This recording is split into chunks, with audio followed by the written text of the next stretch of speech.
Hello, everyone. Welcome to the webinar. We'll be starting in just a few minutes. My name is Laura Hassan, and I am going to be introducing our speaker, Joel Nagel, here in just a few minutes. But before I do that, I'll encourage you to take a look at the bottom of your screen if you haven't or not are not familiar with Zoom. There is a Q&A box at the bottom where you can put in questions so that Joel can answer those as there's time at the end of the webinar. All right. Well, I have the pleasure of introducing Joel Nagel. He is an international attorney and founder of Nagel and Associates, as well as chairman of Key International Bank, co-founder of ECI Development, and CEO of the newly founded American Football League Europe. He has more than 3 decades of experience in international residency, citizenship, asset protection, and cross-border planning.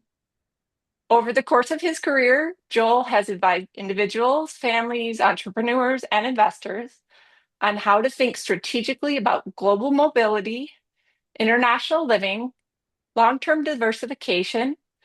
His work spans multiple jurisdictions, giving him practical understanding of the opportunities, requirements, and the trade-offs involved in pursuing residency for citizenship abroad. Joel is also a frequent speaker on international planning topics and was recently appointed to the board of Fulbright Austria. So welcome, Joel. Thanks for coming.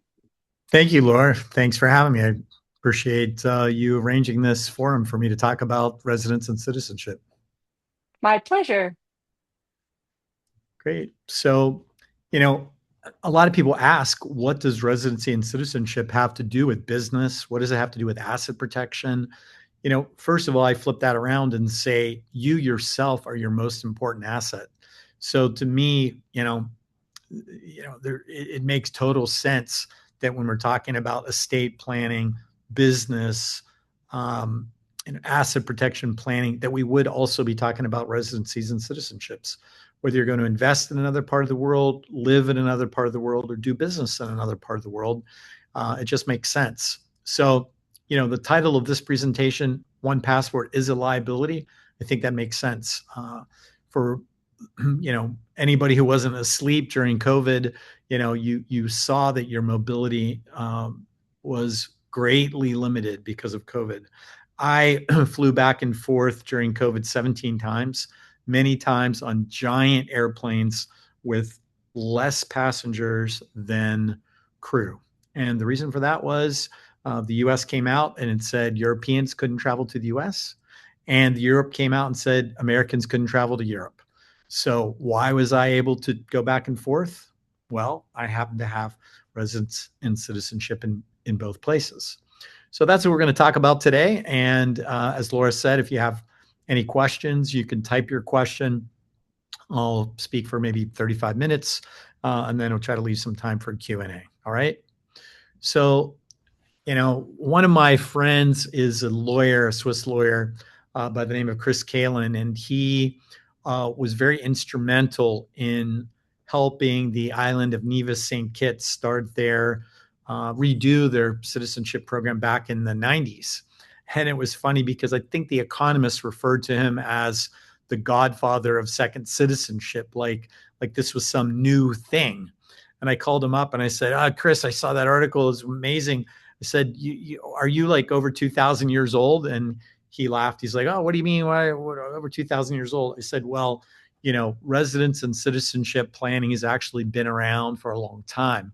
And if you pull out your Bible, if you dust it off, you haven't read it in a while, and you turn to Acts chapter 22, verse 28, you'll find the story of the Apostle Paul, who was preaching in one of the markets.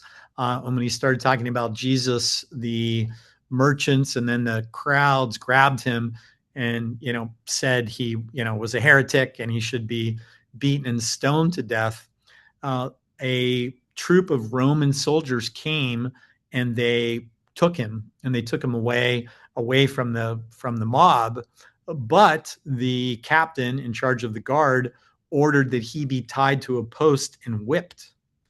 And, the Apostle Paul said to the captain, is it legal for you to whip a Roman citizen who hasn't been tried and convicted of any crime?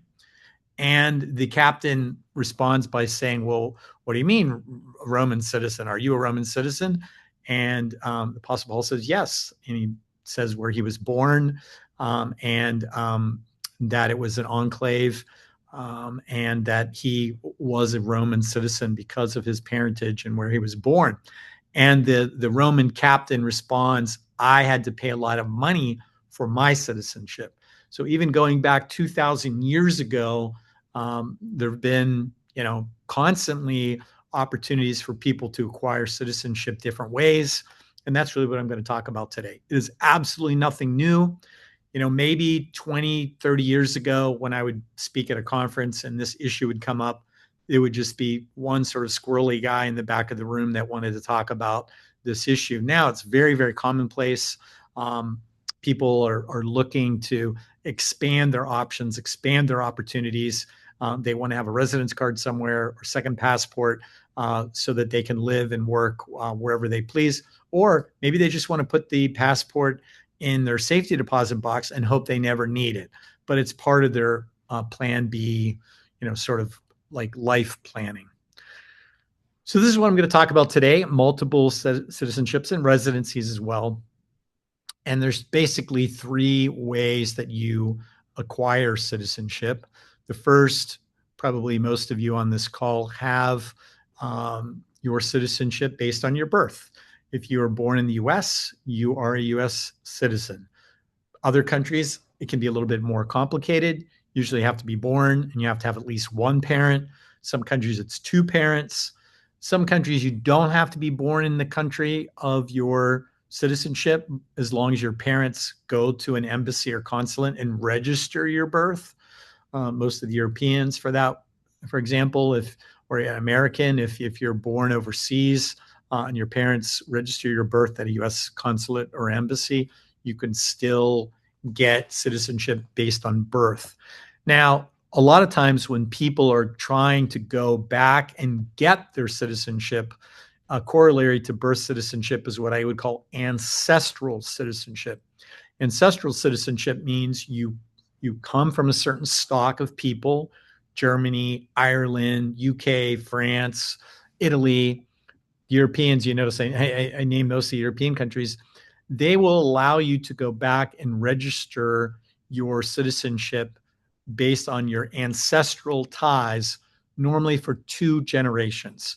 So if your parents or grandparents were from a particular country, that oftentimes is sort of the easiest and low-hanging fruit in terms of getting another citizenship. And unlike all the other ways that I'm going to talk about today, ancestral citizenship is different because you're not asking to become a citizen.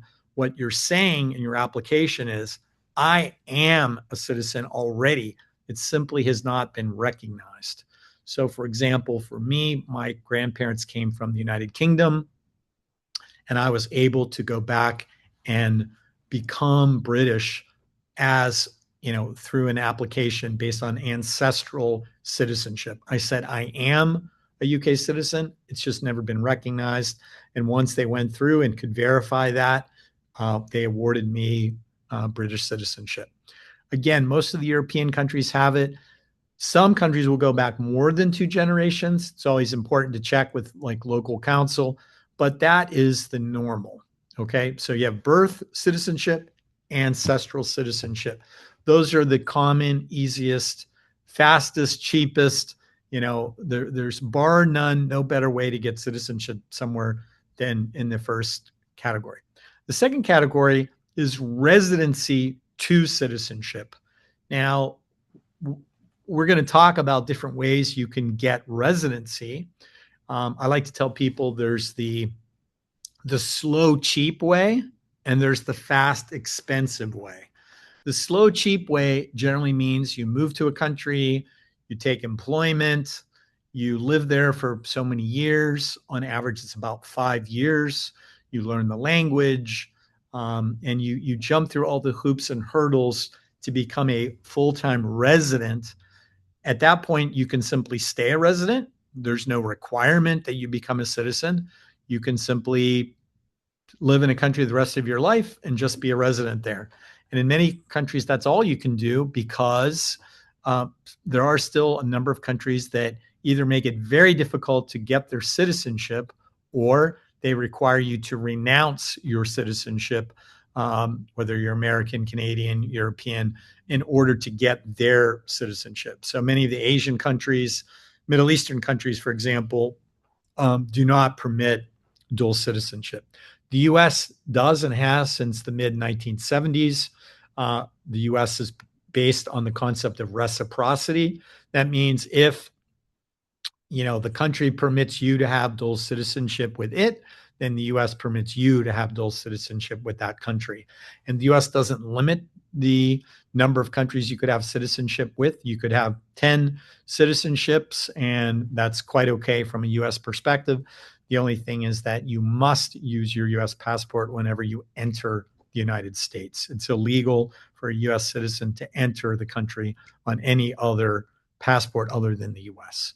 Okay, so we have first category, birth ancestral. The second category, go through a residence program, a slow, cheap one, or a fast, expensive one. Now I'm going to talk about the fast, expensive ones in a moment. And then the third category is what I call economic citizenship.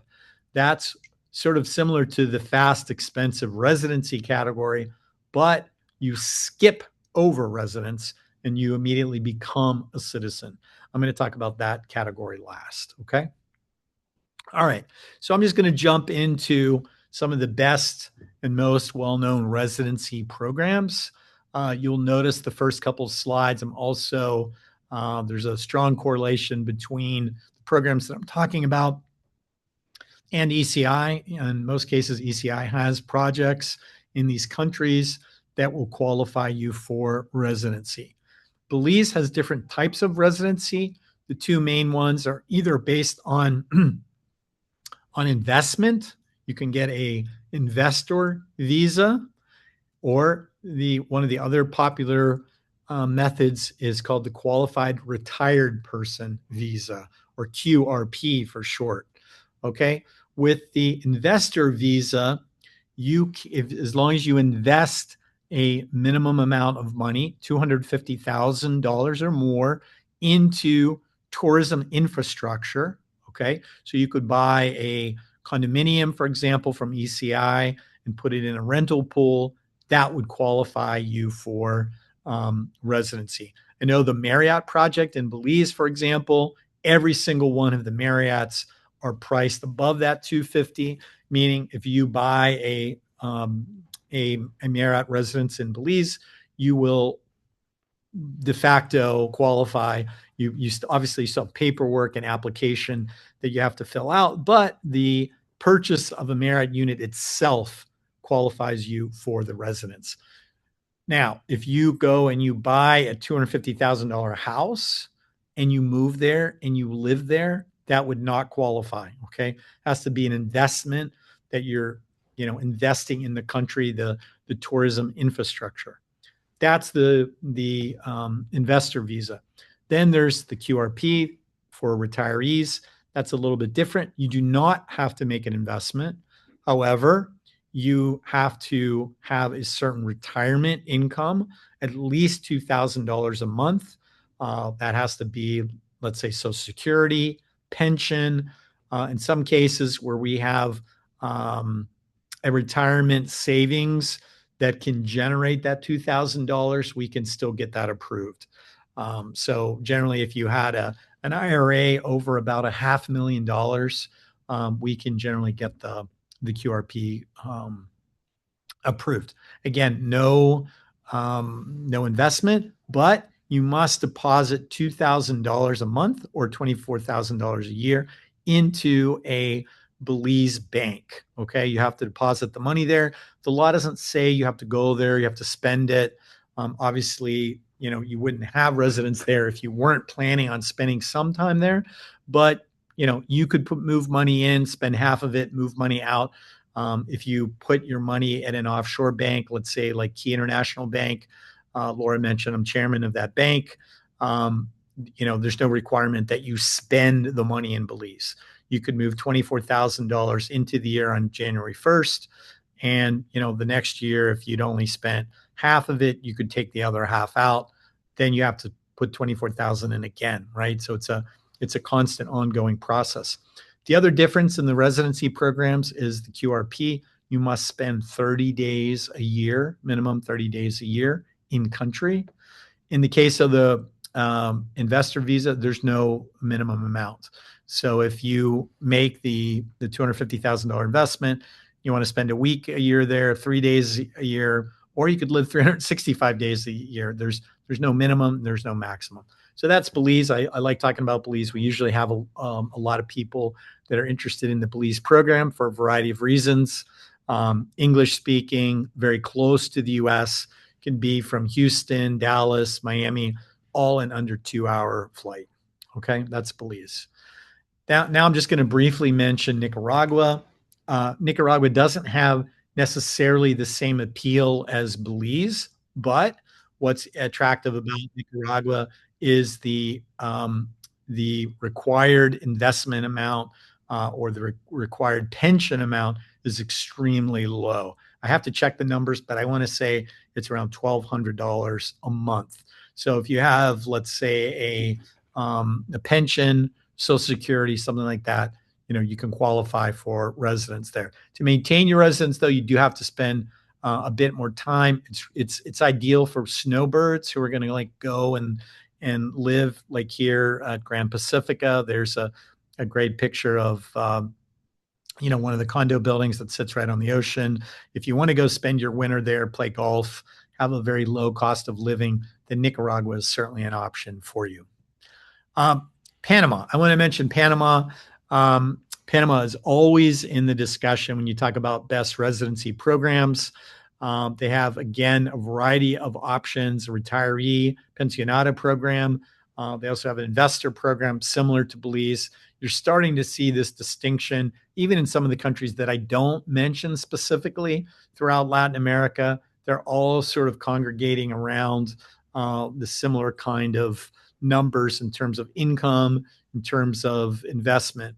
In the case of Panama, what makes it so attractive is you only have to spend 1 day every 2 years. So literally you could come for 1 day, go away for 2 years, come back, your residence is still going to be good.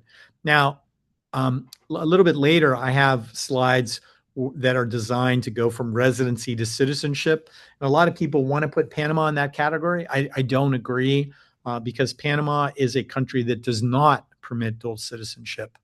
And then people are going to say, but Joel, I have friends who did it. Okay, great. Doesn't make it legal. And of course, what it really means is Panama doesn't enforce the restriction. So you might get lucky. You might be able to go from residence to citizenship. You might not. The law says that if you're Panamanian, you can only be Panamanian. So you'd have to decide if you really wanted to expatriate and give up your U.S., Canadian, or whatever citizenship you have now. I struggled whether I was going to take this slide out or not. The Portuguese golden visa still exists, but it's been dramatically reduced in terms of its desirability. They had a very, very simple golden visa based on investing in real estate. And a few years ago, a sort of socialist government decided that the foreign investment was pushing up property values, particularly in large metro areas like Lisbon, Porto. And so they simply they didn't eliminate the law, but they took out the real estate part. There are still some different opportunities if you want to go there and start a business and hire, I think it's 10 workers. There are also certain funds. There's a technology fund, a Portuguese technology fund, which is like an incubator fund. If you invest in that and your money's locked up for a number of years, it can qualify you for the golden visa still. The golden visa is interesting. You only have to spend about a week a year there. It's actually 2 weeks every 2 years. So You could spend a week a year there, or you could go every other year for 2 weeks. After 5 years, you can apply for permanent residency, and then you can actually apply for citizenship. So it's there are some additional hoops and hurdles. You have to pass a real basic language class. And I can say that with a straight face that it's very basic because I passed and I'm not particularly good at Portuguese. So it's still out there and a lot of people like it. Has the most sunny days in Europe, about 330 sunny days per year. Cost of living is one of the lowest in Europe. So that's what makes it very attractive. Uruguay, I just throw Uruguay in there. It's the Switzerland of South America, low taxes. They have investor and retiree programs. One nice thing about Uruguay is that you can qualify for a passport as a resident. As far as I know, it's the only country that allows residents who are not citizens to be passport holders. I think they do that on purpose because the reason a lot of people want citizenship isn't so they can vote and run for political office, so they can have a passport. So Uruguay says, okay, well, if you jump through these hoops and hurdles, you can have a Uruguayan passport. You don't have to become a citizen. All right. Now, just throw out a couple more um, countries that come up from time to time. Austria, it's a beautiful country. I spend much of my time in the year in Austria. It's a neutral country. It's also part of the EU, uses the euro as its currency. Belgium, very calm, peaceful country. These countries have pretty straightforward options for you to become resident. And, again, the investor part is one of the easiest. Now, they've made it more complicated over the years to go from residency to citizenship. In some cases, again, the question is whether you can become a citizen without giving up your US. They've made it very difficult unless you qualify through something called extraordinary contribution. If you make an extraordinary contribution in Austria, for example, which is usually a much, much bigger investment or charitable donation into the millions, you can get a citizenship that way. Otherwise, if you come through the normal process, most people just get their residency and they stop there. Residency is enough, and unless they decide to live there full time and they really want to give up their U.S. citizenship.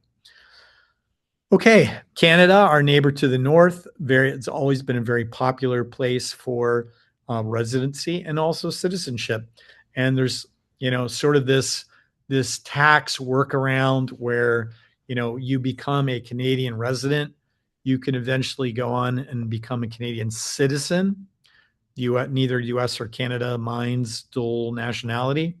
And once you're a Canadian citizen, then people would first expatriate from the US, meaning give up their US citizenship, which I'm not advocating, by the way. But if you're trying to eliminate US taxes, income tax, estate tax, gift tax, all taxes, expatriation is the way to do it.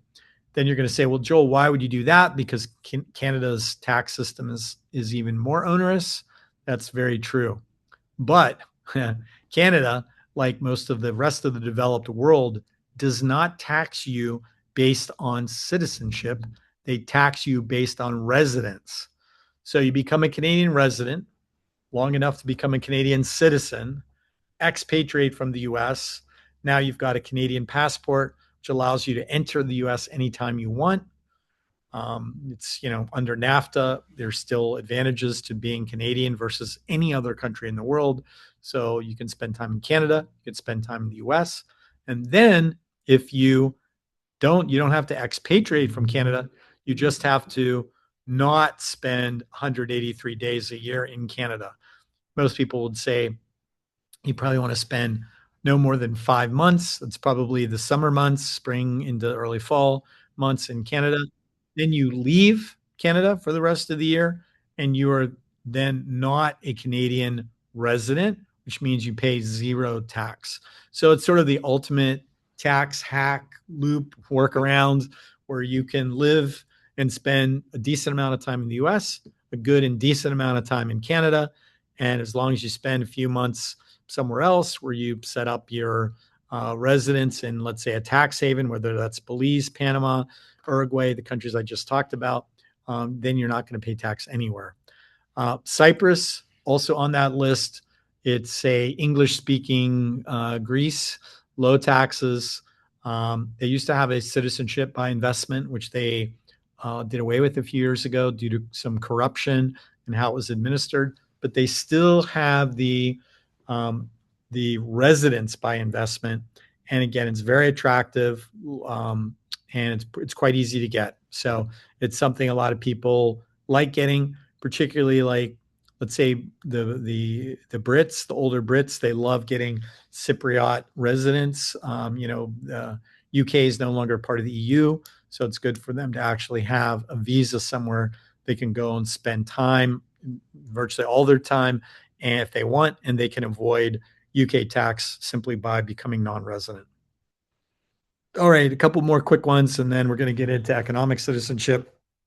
Jersey, so a little island in the Channel Islands between the UK and France. It's a British territory. They still have residence by investments. Hong Kong, it's Hong Kong used to be super popular. Then its popularity went away when China took over. Now it's slowly coming back as a major financial hub and a place where people do not aspire to get citizenship, but they do aspire to get residence and be able to live and work in a dynamic financial center like Hong Kong. A couple more. Monaco, same thing. Not that hard to get residence, very hard to get citizenship. New Zealand, not that hard to get residence, very hard to get citizenship. As an investor, those are, places where sometimes the uber wealthy end up in both of those places. Yeah, there's a lot that they both offer. In Monaco, it's own little country. Basically, I think that picture is about the whole country. So it's really just a harbor with a city around it. Off in the distance, one way is Italy, and then the near side would be France. But it's very easy. You're in the EU, so it's easy to move around with a Montaguesque, I forget what it is, something like that. It's strange residence. Then it's easy to be inside the EU and move around. New Zealand, same thing. I mean, when we had COVID, New Zealand was the most sought after place in the world. They had super strict, hard lockdowns. They didn't even allow general population from Australia to come to New Zealand, and they have a territorial border to make it very easy for people in those two countries to go back and forth. They closed it down, and it was really just the sort of uber wealthy that were able to get in on their private jets and hunker down somewhere. All right, so a couple more. Singapore. Singapore has really grown a lot in the last 2 decades, particularly as people have wanted to move away from Hong Kong. Singapore, again, it's former British colony. It's English speaking. It's common law. It's an expensive place to live. They have very, very low taxes. It's about 14% tax rate. They do make it extremely difficult, if not impossible, to become a citizen, but residency is certainly doable. Switzerland is the same way. Switzerland, for example, has for large investors where you can negotiate a lump sum tax, where you pay tax one time and then you never pay tax again, and then Switzerland becomes your permanent residence.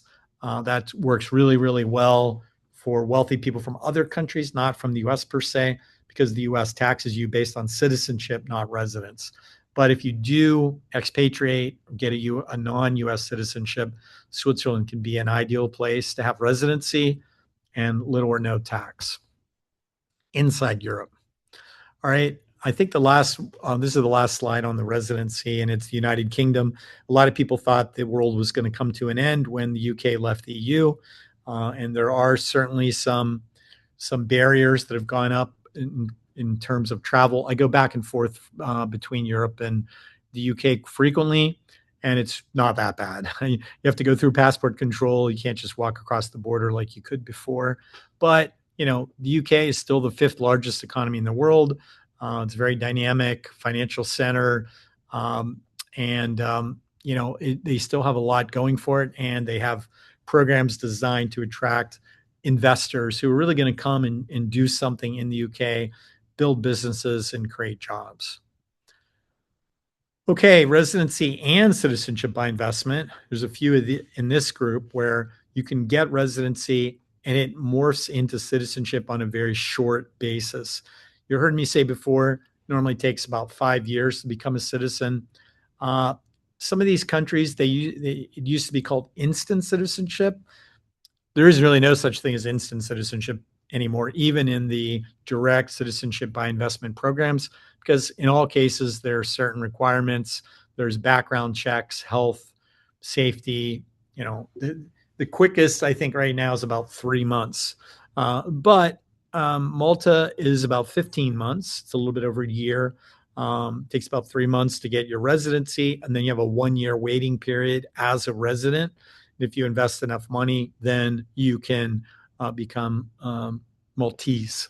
And for the privilege of becoming Maltese, you're going to write a check for about $1 million, about 700 some thousand euros to the government. And that is not investment. You will never get that money back. That is a contribution to their system. But Malta is considered one of the top passports in the world. Again, low taxes, English speaking, common law for a lot of people. If they are going to expatriate, they would rather have a Maltesian passport than almost any other one. All right, now I'm going to talk about the instant citizenship programs. And I said even instant doesn't really mean instant anymore. St. Lucia is about as fast as it gets, about 12 weeks. Depending on the backlog, and if you pay an expedite fee, you might get that down to about 8 weeks. I think 8 weeks is the fastest. Also, during COVID, St. Lucia kind of led the way where you could do everything with the Zoom interviews, FedEx packages. We are able to process citizens without going there, and that has COVID's gone, but the opportunity to do that has remained. So people ask me all the time, hey, if I want to get citizenship, some of these little island countries, do I have to go there? The answer is no. We can process you from abroad.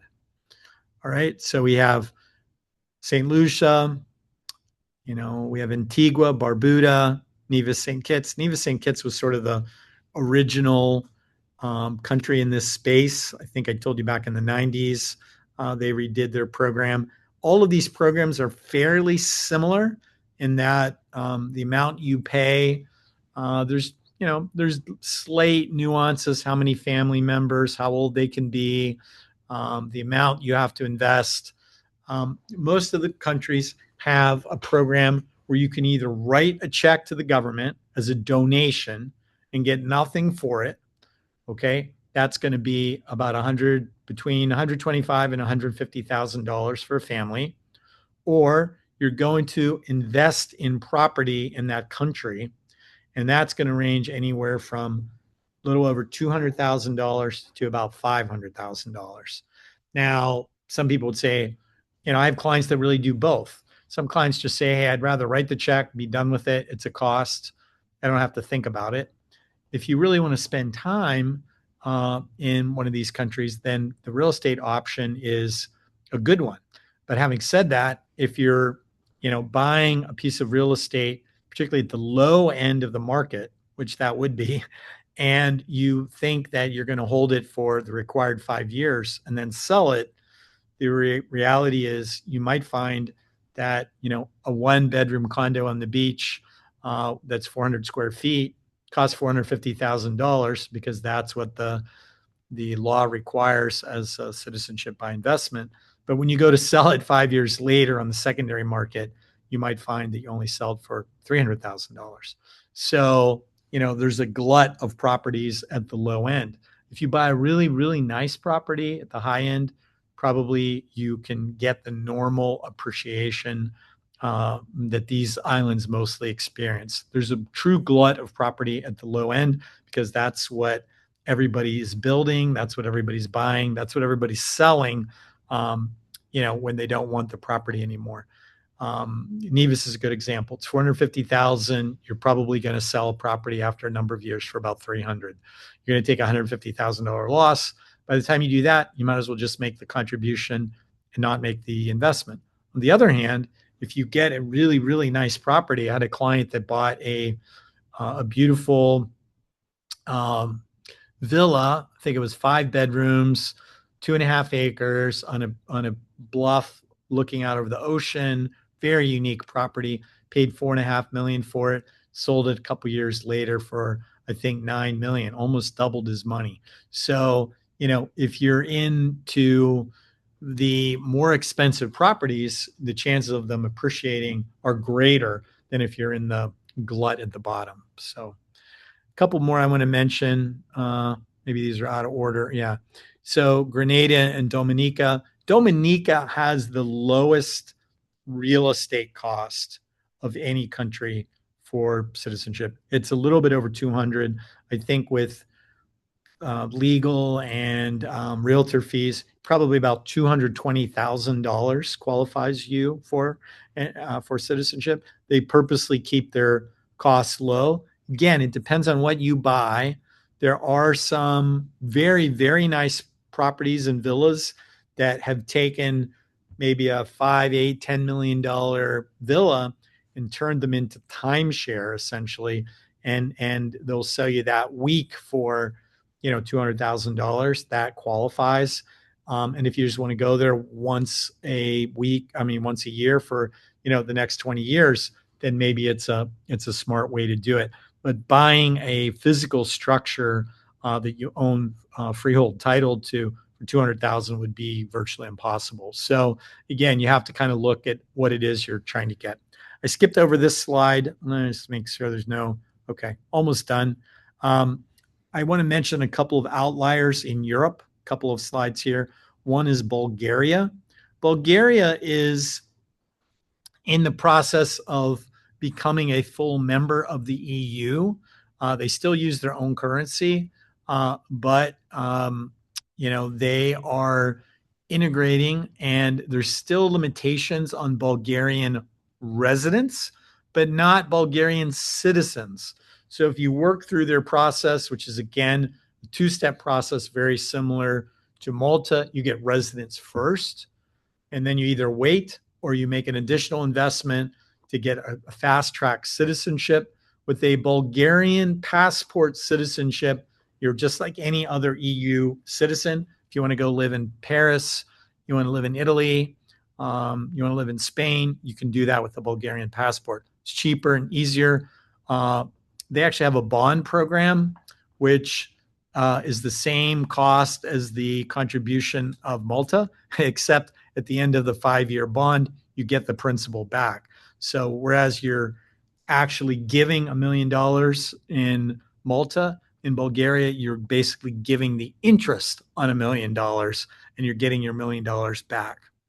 Turkey, obviously not a member of the EU, but an important partner.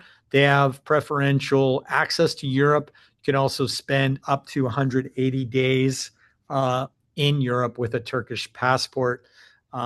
It's also, a lot of people like Turkey because it's considered more or less not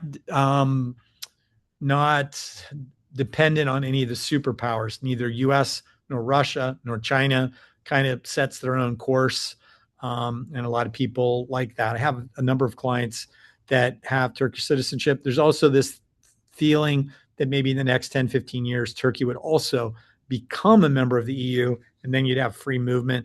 I'm a little bit more hesitant on that than some of the other countries I'm going to talk about, because Turkey is a Muslim country. And, a lot of people would say Western Europe isn't all that Christian anymore. It's sort of post-Christian society. But the reality is there's still huge distinctions between the Muslim culture, particularly of Eastern Turkey. Western Turkey, right up to Istanbul, is very Europeanized. But Eastern Turkey goes over to places like Iran, Iraq, Kurdistan, And it's just a very different culture. Mass populations. If Turkish citizens could freely travel, move, live anywhere in Europe, I think the Europeans would worry that they would be overrun by Turks. So I don't see I don't see Turkey joining the EU anytime soon, but it's still a valuable passport. Um, all right, we talked about these two, and then these are my last European ones. These are some other outliers, Moldova and Montenegro. They have programs that they've been through some controversy because of corruption, but I think they've righted the ship. Um, the advantage is these programs cost much less. They cost more or less the same as some of the Caribbean programs. Uh, and what you're doing is you're betting on them becoming members of the EU. So it's kind of like a discounted way to get a European citizenship. You get your Moldova or your Montenegrin citizenship in the next year or two. You hope in the next 5 years they're members of the EU. I think in both cases that will happen, particularly with what's happened in Ukraine. I think there's even more sort of worry and concern about the trying to stay away from the Russian sphere, and everybody's kind of running towards the EU. These countries, Albania, I don't have Albania up here, but it's still a relatively closed society, but they've also applied for EU membership. All right, so those are the countries. I know that was a whirlwind, running through about 20 countries in a few minutes. I want to end by saying that almost every country in the world has some kind of program. These are the programs that I showed you today that are probably some of the more common. They have programs that they've done a good job marketing. People know about them, have embraced them. The path is well trodden. But I promise you, almost any country in the world has some kind of incentive for people who are willing to live, invest, work, start jobs, retire, whatever it is in that country. And of course, we're not versed on all those countries, but we work with a collection of immigration lawyers all around the world. I mentioned Chris Kalin from Henley, a good friend of mine. We work with them closely here in the U.S. and in a number of the countries. They have, for example, an office in Vietnam, and we've in the last 5 years had all of a sudden people have a lot more interest in that part of the world because it's opened up, it's become more capitalistic, and it's a place people want to invest. And generally, if they want to invest there, they maybe also want to get residence or citizenship there. So that's probably where I'm going to leave it for now. I think that it was a quick overview of a lot, but it's about, what time is it? It's quarter till. I'll take about the next 15 minutes and see if I can answer a couple questions. So, Laura, I'll leave my Yeah. contact information up there. If anybody wants to reach out, feel free to do that. And yeah, otherwise, I'll try to take a couple questions right now. Yeah, we do have a few questions. So the first question, this kind of came in before you started, so you may have pretty much covered this, but I'll ask. This person says that he already has two passports from birthright, so asking how easy it would be to acquire a third or more. Well, there's nothing inherently wrong per se in acquiring a third or more.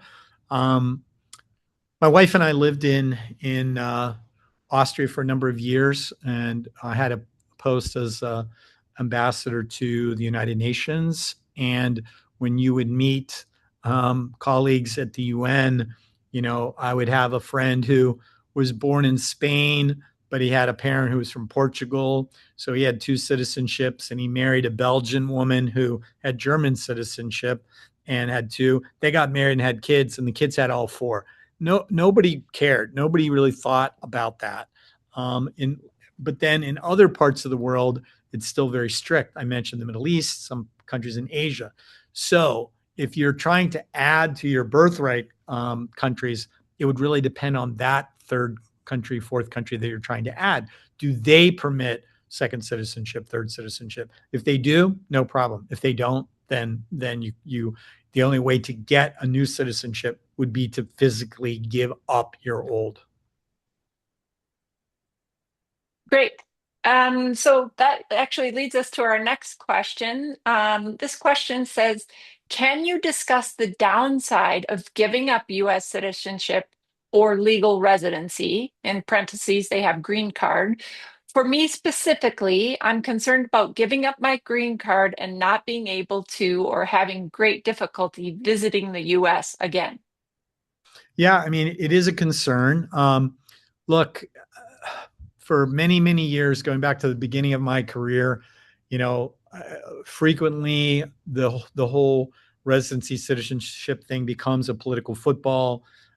There was actually a bill not too long ago proposed in Congress that was going to not permit Americans to have dual citizenship anymore. I found that almost laughable because there are actually a good number of members of Congress that have dual citizenship. So I didn't really take that seriously. In fact, if anything, if people ask me my opinion, I would say it would be a lot more to demand that a politician not have a second citizenship.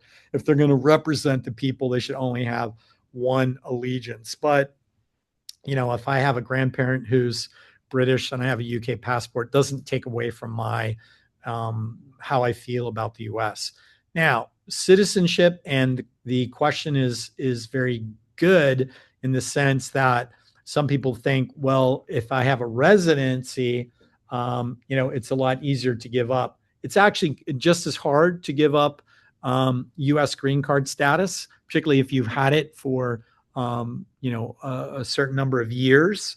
You have to go through the exact same process and procedure as a US citizen to give up your green card as you do to give up your US passport. It culminates with you signing a form at a US embassy or consulate saying you're doing this of your own free will. But before you get to that point, you're also going through a bunch of hoops and hurdles with the United States IRS saying that you don't have any unpaid taxes. You actually have to sort of proactively go through a little mini audit showing your last 3 years of returns that you've paid all the taxes. And there's what's called a mark to market tax on your assets. So, people always say, oh, is that an exit tax? And I say, well, not quite. It could be. It depends on your situation.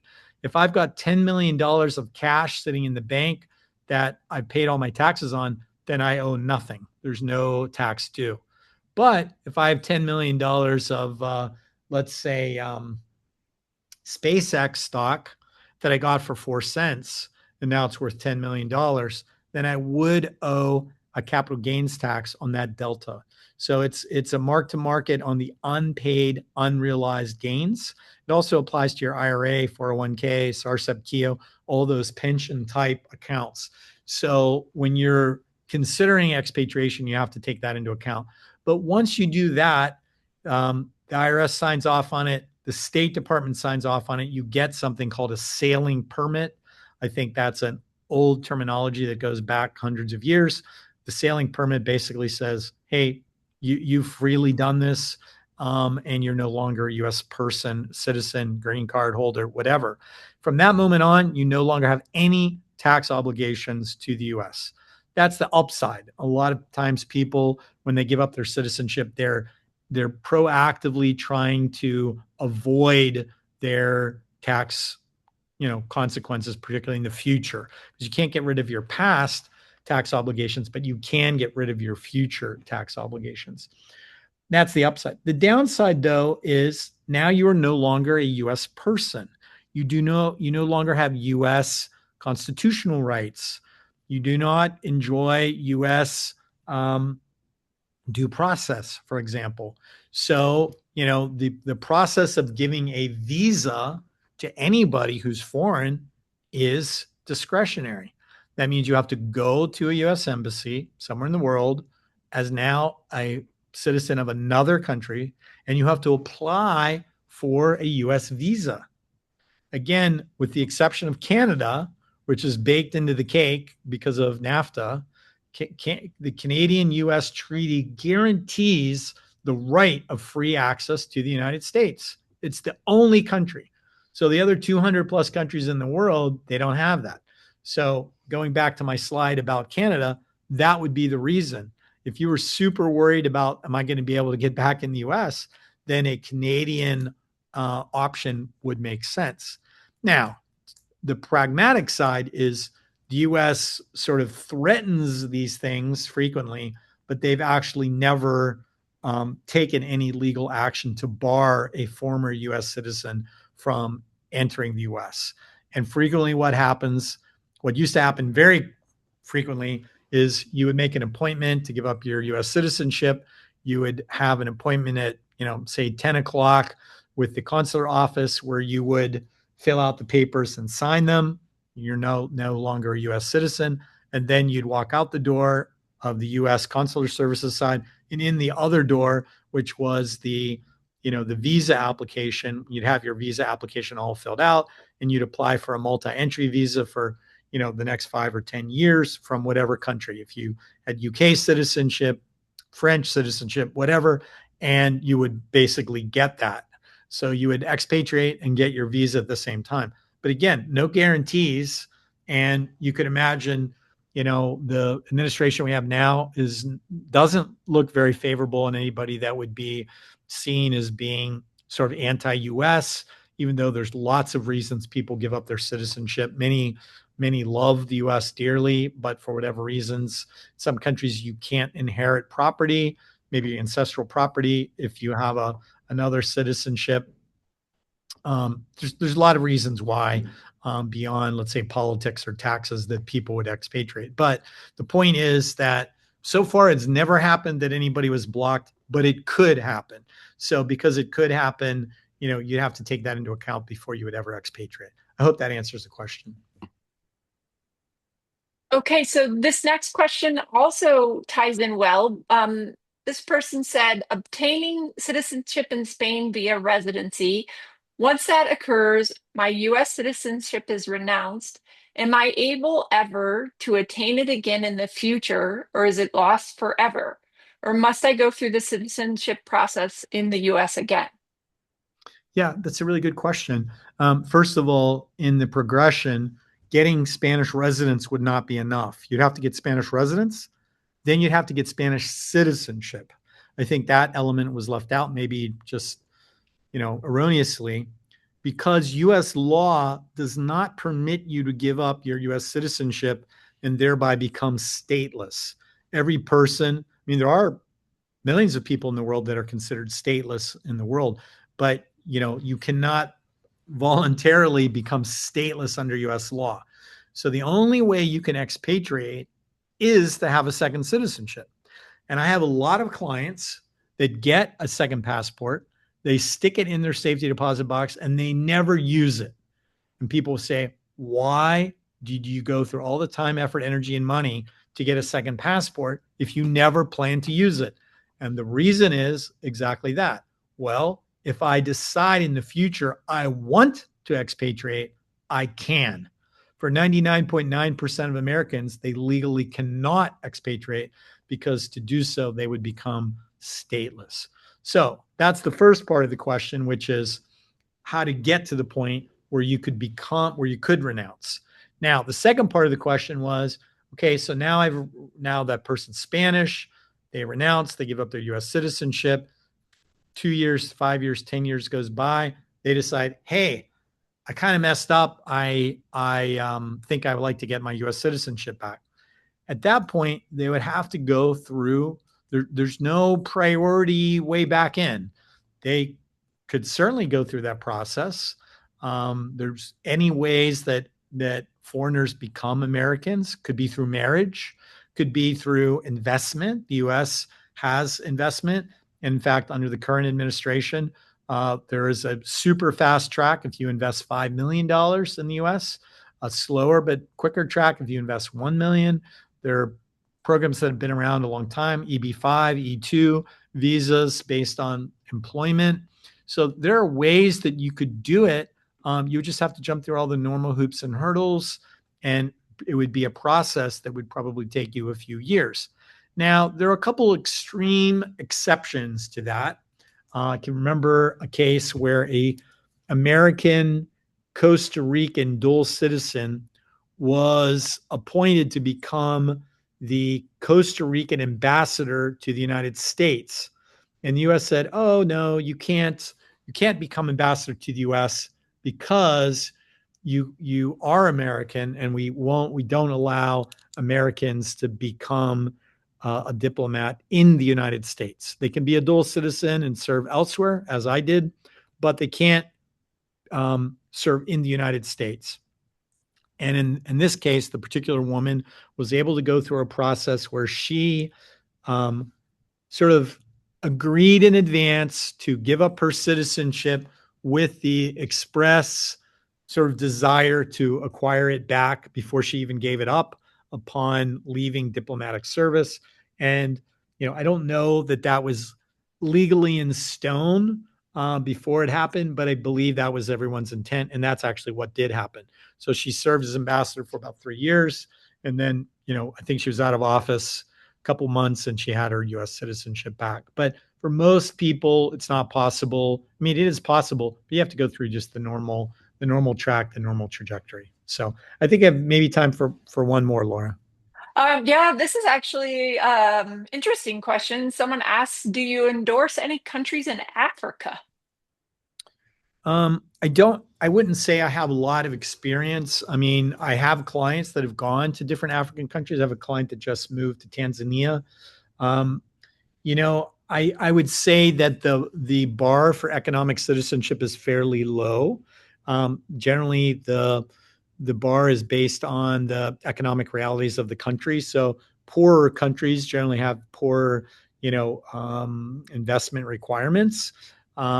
There are certainly places where people go and more commonly to get residence. I would say that the ones that jump out at me would be Morocco, would probably be South Africa, Egypt, and those again are largely um, for business or retirement.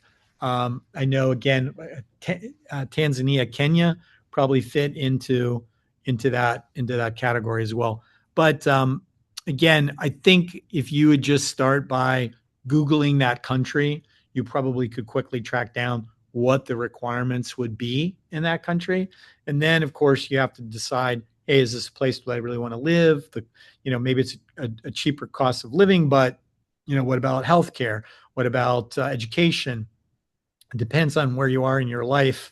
And so, I wouldn't speak out against it in any way. And like I said, I have clients that have done that, but you just have to decide if it meets all of your criteria. It might be cheaper and easier to get, but it might not, be a place that you might want to live as if you move to, south of France in terms of culture and food and weather and what have you. But, everybody's different on those points.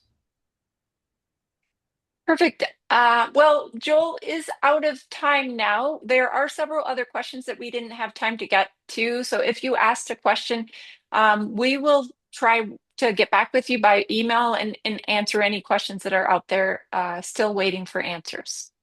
Yeah, and So if you want to, give the presentation, particularly the info sheet here at the end, feel free to pass that out to the people who registered. And if you didn't get your question answered, reach out and we'll certainly do our best to answer it.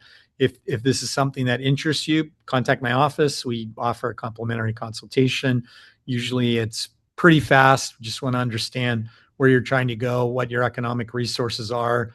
You can't come and say, "Hey, I want to have citizenship in Italy, and I'd like to get it in 3 months, and I've got a total of $10,000 to invest." It doesn't work that way. It's the slow cheap and the fast expensive. And but as long as your expectations are in line with what we can do for you, we'd be very happy to help you. And again, we've been at this almost 40 years, and God willing, I have 7 kids, so I'm not going anywhere. I'll hopefully be doing this for, I don't know about 40 years, but I think I'll be doing it for a while longer. So thanks, Laura, for having me on the program today, and look forward to anybody who would like more help or assistance to talk to them.